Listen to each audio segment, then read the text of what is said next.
আল্লাহ পাক রব্বুল আলামিন 10টা টিপস আমাদেরকে বলে দিয়েছেন। 10টা টিপস।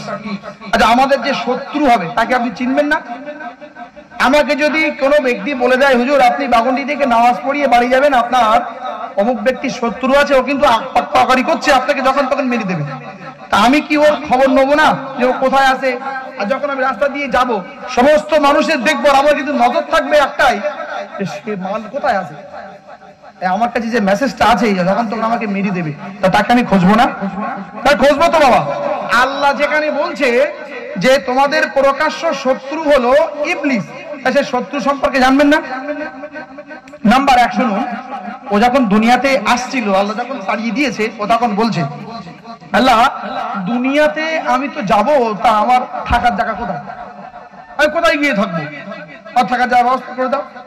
আল্লাহ তখন বললেন, দুনিয়াতে তো থাকার জায়গা হলো দুনিয়া যত প্রসাব পায়খানা টয়লেট আছে। কি বলেন? আল্লাহ পাক রব্বুল আলামিন ইবলিস শয়তানকে ওই সময় বলেছিলেন, যা যা যা যা, দুনিয়াতে যত নোংরা জায়গা, যত নাপাকি জায়গা, যত নোংরা জায়গা আছে, অর্থাৎ দুনিয়ার বুকিতে যত প্রসাব পায়খানা ঘর আছে, ওইগুলো তোর বেডরুম, ওইগুলো তো থাকার জায়গা। বাবাজিরা, দুনিয়া থেকে আমাদের মা বোনেদের ভূতে ধরা শেষ হয় না, মুহুর হুজুরদের কাছে যায়, হুজুর আমার মেয়ের ভূতে ধরেছে, আমার বৌমার ভূতে ধরেছে, হুজুর না কি করতে হবে, তেল পানি দাম জানিয়ে দেন, হুজুর বাবা জানিয়ে দিল, ভূত চলে গেল।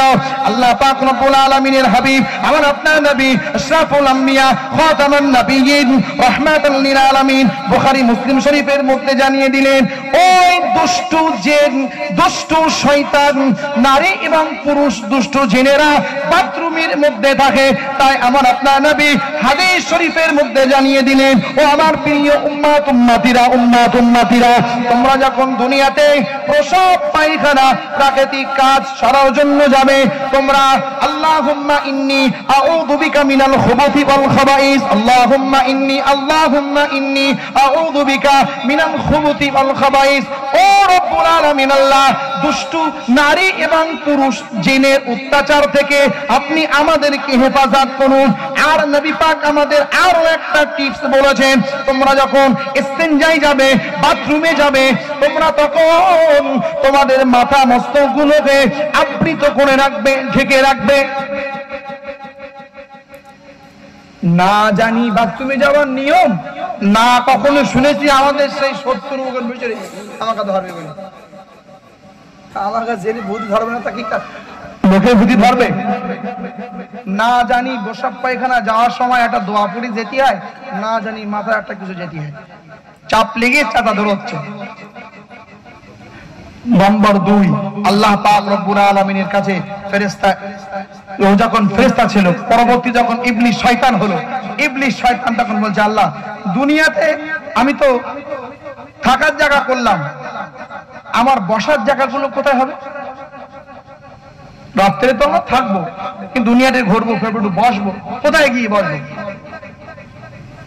আল্লাহ বললেন, যা দুনিয়াতে চায়ের দোকান, বাজার ঘাট, দোকান পাট গুলো তোর বসার জায়গা, তুই টাইম পাস করার জন্য ওই জায়গায় থাকবি, আর রাত্রে গিয়ে বাথরুমে থাকবি। আর আমাদের মুসলমান ভাই বাবাজিরা, এরা খুব একটা চার দোকান টোকানে বসে না, বিশেষ করে কোদালিয়ার লোক, হুজুরির মুরব্বীরা, এরা মোড়ের দিকে খুব একটা বসে না। বসে? আপনারা কি বসেন করেন নাকি? আমার মুসল্লি কটা আছে বেশি চার দোকানের দিকে বসে, হুজুরির কোদালিয়ার লোকজন কটা মোড়ের দিকে বসে। আমার সোনা মানিকেরা, আব্বা জান, ভাই বাবাজিরা, পদ্মা নাসিনা, আম্মা জানেরা, আল্লাহ নবী, আমার আপনার নবী, দিন ও দুনিয়ার বাদশাহ হাবিবুল্লাহি জনাবে মুহাম্মদুর রাসূলুল্লাহ বুখারী সহিহ মুসলিম শরীফের হাদিসের মধ্যে জানিয়ে দিলেন, পৃথিবীর জমিনে সবথেকে উৎকৃষ্ট জায়গা হলো মসজিদ, আর সবথেকে নিকৃষ্ট জায়গা হলো চায়ের দোকান, বাজার ঘাট, মোড়ের মাথা। রাজনীতিবিদ, অর্থনীতিবিদ, সমাজবিদ, পারিবারিকবিদ, হুজুর, মুফতি, কারি, মাওলানা, চেশো, ধান, সমস্ত রকম কোয়ালিটির মানুষ এই জায়গাগুলি পাওয়া যায়। রাজনৈতিক ব্যাখ্যা পাচ্ছেন না, বিশ্লেষকরা ফেল। চায়ের দোকানে শুধু বলবেন, 5 জন সঙ্গে সঙ্গে উত্তর জবাব জন্য রেডি। একটা ফতোয়ার মশলা সমাধান পাচ্ছেন না, হুজুররা ফেল, চার দোকানে চা খেতে খেতে একটুখানি বলবেন এই মশলাটা কি হবে তা কি জানি, অটোমেটিকলি বিড়ি টানতে টানতে দুটো মুফতি সাহেব বলে দেবে ফতোয়াটাই। আমি কি খারাপ কিছু বলছি? মিলিয়ে নেবেন তো আমার কথাটা। আরে আমরাও মানুষ, ইমামতি করলেও হুজুর হলেও আমরাও সমাজের বাস্তব চিত্রটা জানি। আমি পাশে বসে আছি, একদম বাস্তব কথা বলছি, আমি পাশে বসে আছি, একজন একটা মশলা জিজ্ঞাসা করেছে আমার কাছে, একটা কথা বললে পারতো, ম্যান্ডেট সবসময় তো এক জায়গায় থাকে না, তার তো ডাইনি বাই ভেবে কোন কেতাবে আছে, কোথায় আছে, এর উত্তরটা কি, একটু ভাবতেও তো সময় লাগে। পাশে বিড়ি টানতে টানতে এক আধা বয়স্ক বাবাজি সঙ্গে সঙ্গে তার একটা মতামত মশলা বলে দিল। আমি বললাম চাচা তুমি এই মশলার কথাই বল না, এটাই হবে। এই সেই ইবলিসের চ্যালেঞ্জ ওখানে গিয়ে কাজ করে। দুনিয়াতে বসার জায়গাগুলো আল্লাহ পাক রব্বুল আলামিন ওকে সিলেক্ট করে রেখেছে যে যা ওই সমস্ত জায়গাগুলোই গিয়ে বসবি। ও তখন বলল আল্লাহ বসার জায়গা হলো, থাকার জায়গা, আমি খাবো কি? আল্লাহ পাক রব্বুল আলামিন ইবলিস শয়তানকে লানত দিতে গিয়ে আল্লাহ পাক যত তাড়াতাড়ি চাই তুই আমার সামনে থেকে চলে যা, তোর কি দাবি তাড়াতাড়ি বল। ও তখন বললেন আল্লাহ আমার থাকার জায়গা হলো, আমার বসার জায়গা হলো, আমি দুনিয়াতে গিয়ে কি খাবো?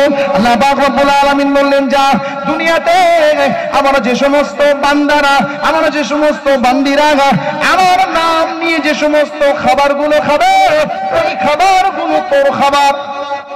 কিন্তু বলেন বাবাজি, যে সমস্ত খাবার আমার নাম নিয়ে খাবে ওই সমস্ত খাবারগুলো তো। এখন যদি বলি বলুন তো বিসমিল্লাহ বলে আমি আপনি কজন খাবার খাই? আমার আপনার নবী দিন দুনিয়ার বাদশাহ হাবিবুল্লাহ আমিনার লাল মদিনার দুলাল নবী আমার উম্মত উম্মতিকে দোয়া শিখিয়ে গেলেন, ও আমার উম্মত উম্মতিরা তোমরা যখন ভাতের থালা নিয়ে বসবে, ভাতের থালা খানার থালা তোমাদের সামনে যখন আসবে, তোমরা তখন বলবে আল্লাহুম্মা বারিক লানা ফিমা রাযাকতানা ওয়া কিনা আযাবান নার। তোমরা যখন খাবার ভাতগুলো মাখিয়ে হাত দিয়ে লোকমা শুরু করে তুলবে, ওই সময় বলবে বিসমিল্লাহি ওয়া আলা বারাকাতিল্লাহ।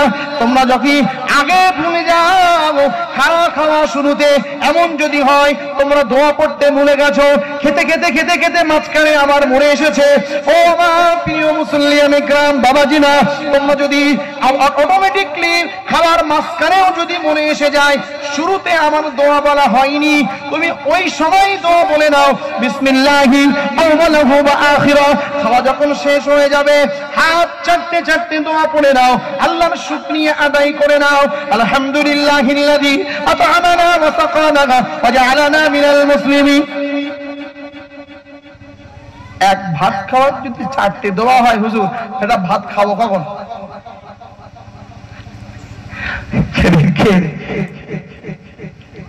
এক হুজুর ওয়াজ করতেছে মিরাজের রাত্রে, আমাদের নবী যদি ওই একটা ঘটনা আছে না যে মুসা নবীর সঙ্গে 50 ওয়াক্ত নামাজ প্রথম ফরজ হয়েছে, তো এই ঘটনা জানা আছে? আমাদের উপরে কিন্তু সর্বপ্রথম 50 ওয়াক্ত নামাজ ফরজ হয়েছিল, জানেন না? আমাদের নবী যখন মিরাজের রাত্রে ওই 50 ওয়াক্ত নামাজ নিয়ে ফিরছিলেন, পথে মুসা নবীর সঙ্গে দেখা হয়েছিল। তো মুসা নবীর সঙ্গে যখন বললেন ঘটনাটা খুলে, তখন বললেন তুমি যাও, ফিরে যাও, তোমার উম্মত উম্মতেরা 50 ওয়াক্ত নামাজ পড়তে পারবে না, ঠিকই কমিয়ে নিয়ে এসো। নবী আবার গেলেন, আল্লাহ 5 ওয়াক্ত কমালো। এইভাবে আমাদের নবী কবার গিয়েছিলেন? 9 বার গিয়েছিলেন, 5 টাং 45, 9 বার গিয়েছে। প্রথমবার গিয়েছে 5 ওয়াক্ত, আল্লাহ কমিয়ে 45 ওয়াক্ত করেছে। আবার ফিরে আসছে নবীর সঙ্গে, আবার দেখা, আবার খুলে বললো ওয়াক্ত, বললো 45, বলে আবার ফিরে যাও, আপনার উম্মতেরা পারবে না। আবার তখন আল্লাহ নবী আবার গেল, এই করতে করতে 9 বার যাওয়ার পরে 5 ওয়াক্ত আসলো। আমি ওয়াজ শুনছি, আমি নিজে মোবাইলে ওয়াজ শুনছি, হুজুর ওয়াজ করছে, এই ওয়াজটা ঠিক এই ওয়াজটা পাশের থেকে এক চাচা মজলিস থেকে উঠে যাচ্ছে। হুজুর বলছে চাচা উঠে যাচ্ছ কেন? যে নবী তো আর একবার গেলেই পাইতেন। বললেন না? আমাদের নবী আর একবারে গিয়ে 5 ওয়াক্ত নামাজ আমাদের আর করতে দিল না। ওই যে 9 বার গেছে 45 ওয়াক্ত যখন কমিয়েছে, আমাদের নবী আর একবার আল্লাহর কাছে গেলে 5 ওয়াক্ত মাফ হয়ে যেত।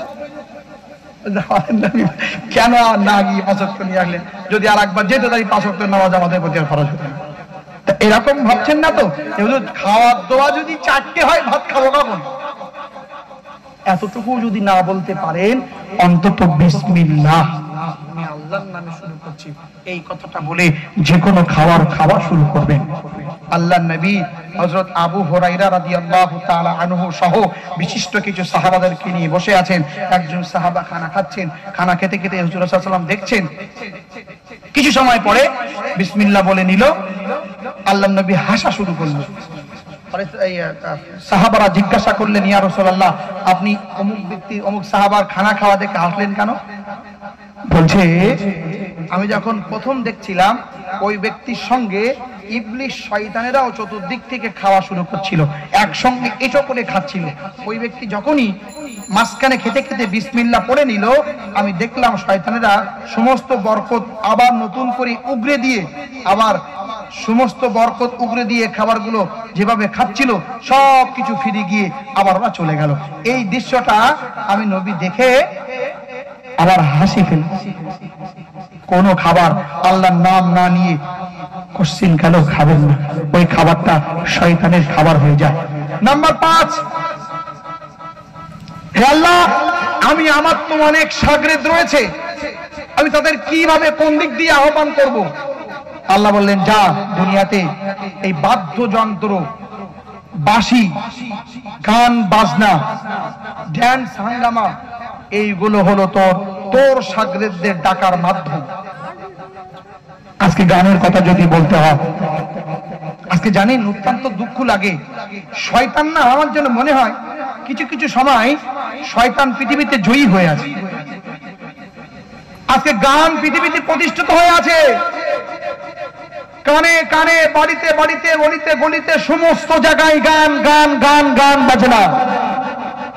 মোটর সাইকেল চালাচ্ছে, সাইকেল চালাচ্ছে, গাড়িতে বসে আছে, 2 কানে 2 হেডফোন, এমন ভাবে শুনছে আপনিও বুঝতে পারবেন না, আর তার গানের দিমকের মধ্যে গানগুলো পৌঁছে যাচ্ছে।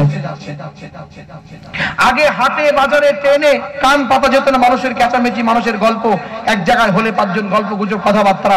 এখন ট্রেনে যাবেন, খুব একটা হইচই আর পাবেন না, ঝাঁসছে হাতে একটা করে মোবাইল, কখন শিয়ালদাসী আছে বুঝে যাচ্ছে। প্রিয় মুসল্লিয়ান ইকরাম, আজকে পৃথিবীতে আমার মনে হয় অনেকটা শয়তান জয়ী হয়ে যাবার কারণেই আসমানি গজবগুলো আমাদের প্রতি নামে। আল্লাহ পাক রব্বুল আলামিন আর একটা দাবি, যেটা হলো সর্বশেষ বলে আমি শেষ করব না, আমার 5 নম্বর যেটা হবে, আমি 10টা বলতে পারবো না, হুজুররা এসে গেছেন। সব থেকে বড় যেটা আল্লাহর নবী বললেন, আমার উম্মতের জন্য, পুরুষদের জন্য সব থেকে বড় ফিতনা নারী ছাড়া আমি আর কিছু দেখতে পাবো না, পাচ্ছি না। ইবলিশ শয়তান পৃথিবীতে যত জায়গায় যত ঝামেলা, মারপিট, রাহাদানি, খুন খারাপি হবে, 3টে জিনিস সেখানে ইনভলভ থাকবে। 3টে জিনিস সেখানে, 3টে জিনিস খুঁজবেন, 3টের থেকে একটা পাবেন। নাম্বার 1, টাকা পয়সা, অর্থনীতি কেন্দ্র করে ঝামেলা হয়। নাম্বার 2, পদ গদি, তাও দুটো যদি না পান। নাম্বার 3, মেয়ে ছেলেকে কেন্দ্র করে ঝামেলা, মারামারি, কাটাকাটি হয়।